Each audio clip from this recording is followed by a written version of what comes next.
The competition was grueling for Team USVI at the Taste of the Caribbean, but the camaraderie proved to be their strength. There's a lot of energy, a lot of anticipation. You've seen the passion. Sometimes there's things that flare up. There's some conflict, which are, again, it's a great opportunity to work on your conflict resolution skills. So they're learning life skills while they're here too. It's a very competitive nature. The great news is that we all work very well together. All the Caribbean nations come together 2-3 times a year in initiatives, and this is one of them. So I think you've seen it. There's a lot of camaraderie between the teams. I think they've awarded Frank like Mr. Congeniality because he's been seen back there helping the other bartenders and trying to make them better before they go on to compete. It's all about me and I'm just going to win, but sharing and sharing what the Caribbean has to offer in this beautiful melting pot. They came to Miami to compete on the highest level.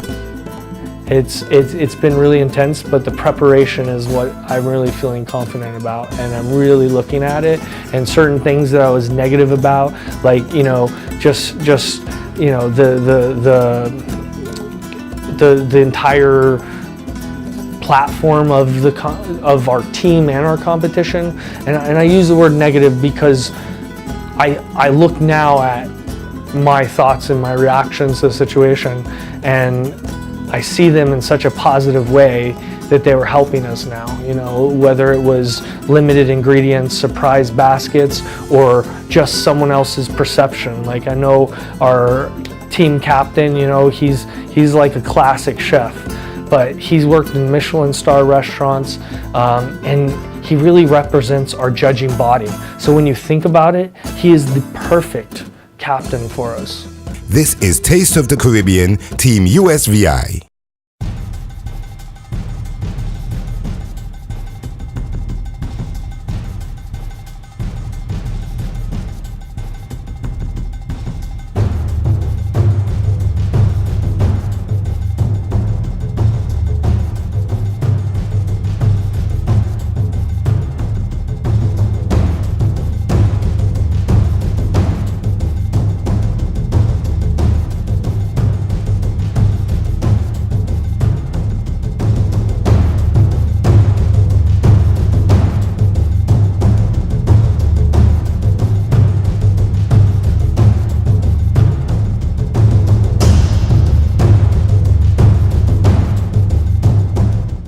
For bartender Frank Robinson, his spirits were up as he rolled into his second competition, the non-alcoholic beverage. This event saw the bartenders coming up with creative cocktails without the spirit. The bar was open early and ready for the competitors to bring their A game. Mindset is that it's too early, but luckily there's a lot of competitors ahead of me. I'm second to last today. Mindset is that once again I'm sticking with my flow of simplicity, but with complexity and creativity and flavors in the drink. So as long as my soda siphon works well this morning, I think I'm gonna do good. My cocktail is called the Gooseberry Pop. I think gooseberry is a fruit that you don't see highlighted that often, especially outside of gooseberry stew in the Virgin Islands. So I'm making a little gooseberry coconut soda, and I think I'm gonna do all right. While Frank sat intently watching the competition, waiting for his turn to unveil his creation in the non-alcoholic beverage, pastry chef Natalie was hard at work in the cheesecake competition. First thing in the morning is cheesecake competition, which is similar to the pastry competition in the sense that we send the recipes in advance, we do the 8 plates, and we have the 4 hours. That's from like 8 in the morning till 12, which really means we gotta be there by like 7.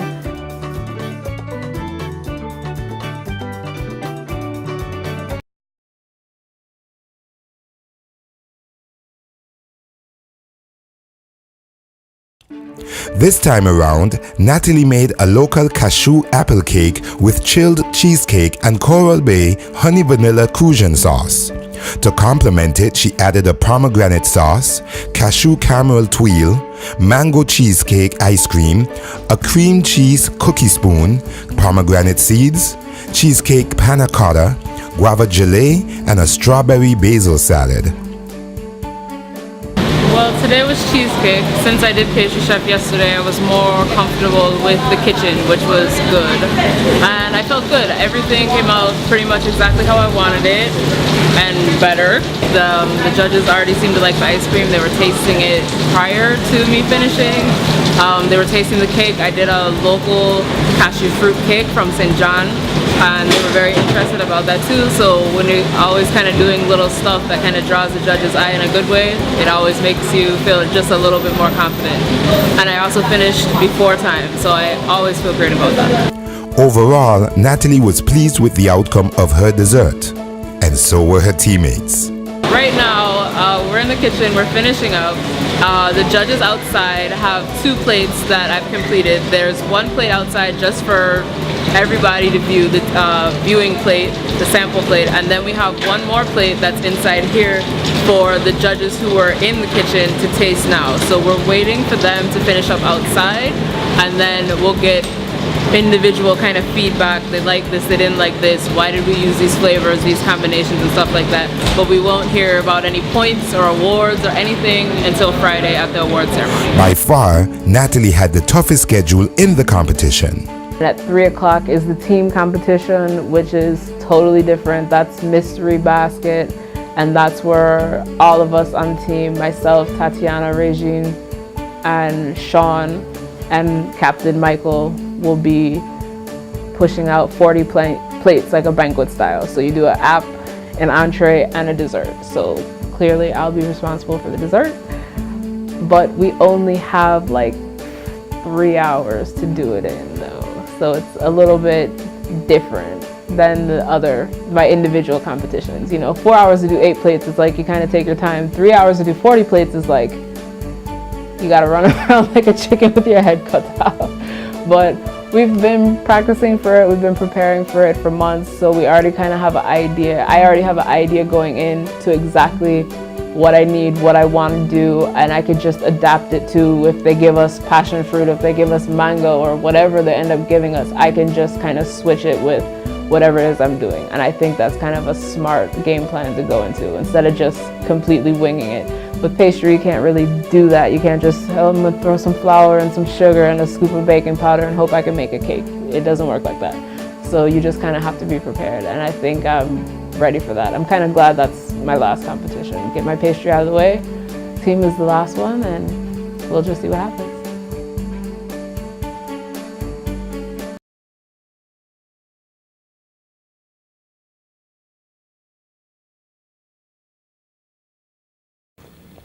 So do nerves ever come into play still, you know, at this point for you? Oh, absolutely. I think if nerves don't come into the place, that's when I've gotten to a point of arrogance and cockiness, and to me that's never good in any field. I mean, you can be the best, but you know, you don't have to say it every time.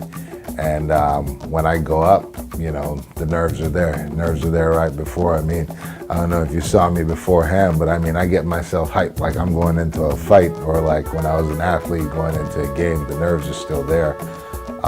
That's just because I'm striving for perfection. I want to execute my cocktails on the highest level and show these judges and show everybody else that, you know, Virgin Islands is not here to play, and the fact that I am one of the few actual Crucian, local-born, Virgin Islands-born people in the hospitality industry, especially when it comes to being in the front of the house and behind bars. Like, I'm here to show and prove. I'm here to let the world know that, and let my fellow Virgin Islanders know that we can do this, and we can do it better than the rest. Point blank, period. So, you know, that's my mission. This event saw the bartenders coming up with creative cocktails without the spirit. I think it's a matter of creativity, applying flavors, using the same principles of balance that you would in cocktails, and putting it into a drink that does not have a spirit in it. I think as people are getting healthier, people might not be able to drink like they used to. People still want to come into bars. They enjoy the social atmosphere. They enjoy the company of people at a bar. and they still want something that might be a little bit more exciting than just a cup of juice or just a soda. So, you know, I think as bartenders, currently part of the trend is to expand on your mocktails, make mocktails, you know, so that even people who don't imbibe in alcohol can still have something that they appreciate. Frank choosing a local fruit to bring some pop to the competition. Alright, so about to go up. Got two other people in front of me. About to rock out with this non-alcoholic cocktail. It's called a gooseberry pop. A little coconut water, a little local gooseberry syrup, a little lime juice, a pinch of clove, and then I'm gonna finish it off with some Mauby bitters and some candied gooseberries on top. So, bring out a little taste of the Virgin Islands, a little to the taste of the Caribbean. So, non-alcoholic, I'm up next. VI represent. We're ready. But I mean, Frank is just amazing. Whatever he does, I mean, he blew all three drinks out of the water. He did exactly what we trained for. He put all the efforts inside because, okay, it's bar, and usually we don't have to do, or people think, oh, culinary, what they have to do with bar. But we actually worked all together as a team, especially Sean had a great input in developing of the drinks. And I think the rum competition he did outstanding. This was, from the show-wise, I mean, a lot of people finished late because I just did too much in his drinks. So, and this is one of my standpoints. Don't overcomplicate your recipe. Just make it nice, make it simple, and you can explain what is inside. Yeah, like we had Frank's non-alcoholic competition in the morning, which is probably one of my favorite drinks that he does. It's fresh coconut water ice cubes so that this drink doesn't dilute, but then it's coconut water charged in a soda charger, a CO2 charger, and I think he did gooseberries, and that's my favorite part, stewed gooseberries.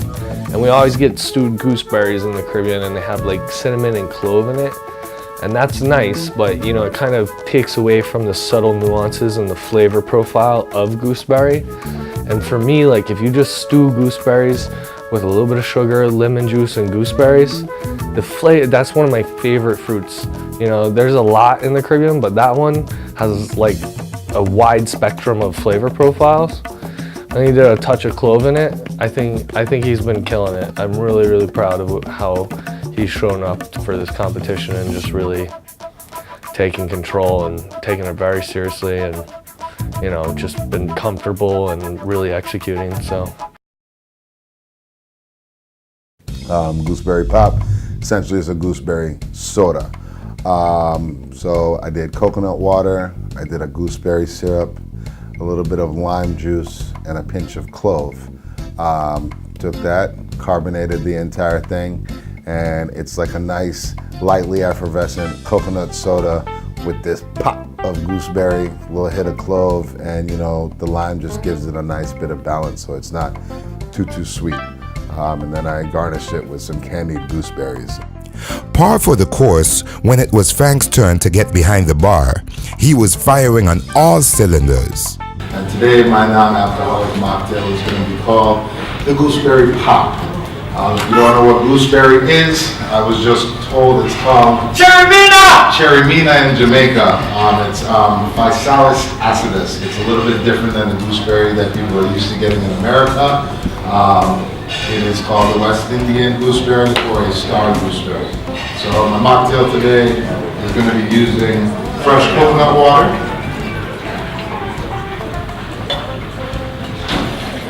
coconut water is full of electrolytes, it's extremely hydrating, it's a new superfood. If anybody who's paying attention in the session, it is one of the popular trends in culinary arts right now as well. I love coconut water, I can drink it every day, and as bartenders, you should drink a lot of it because it's good for the kidneys when you drink a lot of rum. It's great for hangovers, and it's really just good. It's good for the back in general, if you know what I mean. So this right here is gooseberry syrup. I made this gooseberry syrup by stewing down the gooseberries slowly in sugar and water. Traditionally at home, Gooseberry syrup is normally stewed with like clove, a little bit of allspice and spices. This way I've done it completely naturally. But in the soda, I'm going to take a little pinch of clove, freshly ground clove, and add that to the mix. So, and then to balance out the sweetness of the flavors and the spice, we're going to put just a little bit of lime juice. I think that the trend in bartending is the fact that it's going back to its roots. Bartending essentially is alchemy. If you think about early medicine, a large part of it was made from tinctures, elixirs, and stuff where we would use natural organic ingredients, different types of botanicals, herbs, spices, roots, whatever, fruits, leaves, anything really, put it in some alcohol and bring that out. So that's one section of it, you know, is the alchemy is coming back, like the utilization of ingredients that not only give flavor but serve a purpose.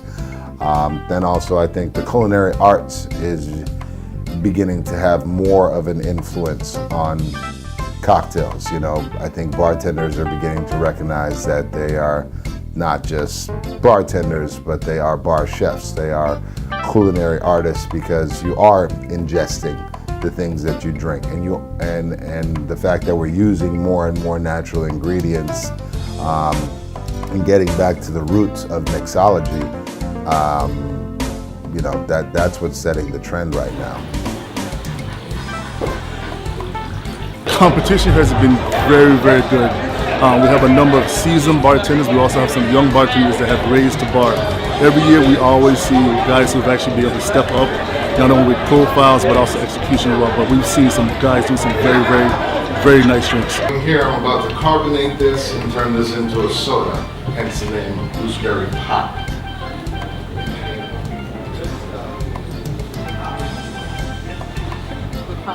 CO2.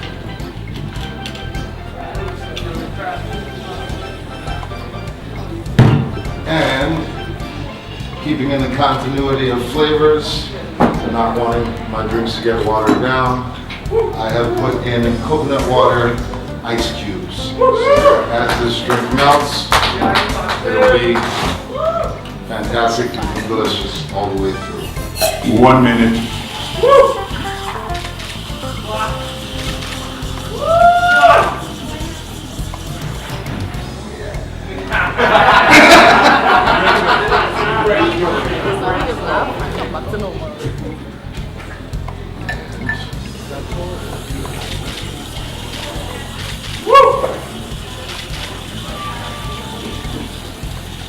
A little spicy, a little spicy, a little refreshing, a little fruity. We have 30 gooseberry seconds. pop, and to top it off, I put a little bit of stewed gooseberries so that when you get to the bottom of this drink, you still have a little bit of a treat that you can eat. Feel me? Alright, so please enjoy the gooseberry.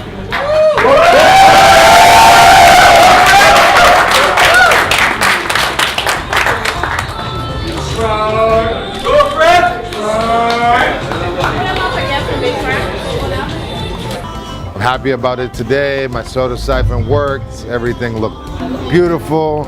They seemed pleased. The only thing that I'm a little concerned about is the fact that I had to use Thai coconuts. I wasn't able to keep my coconut water for a whole week to bring up here. So I used the coconuts that I was able to find here, which are Thai coconuts, which have a little bit more oiliness, a little bit more sweetness than our coconut, which is a little bit more like alkaline. I don't know if that's the right word, but overall it was good. It looks good, tasted good, so we'll see how it rocks up against the rest.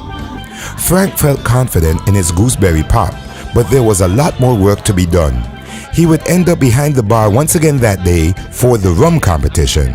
Again, the show was super. He involved the people who are actually watching it. Everybody was applauding and really went with him.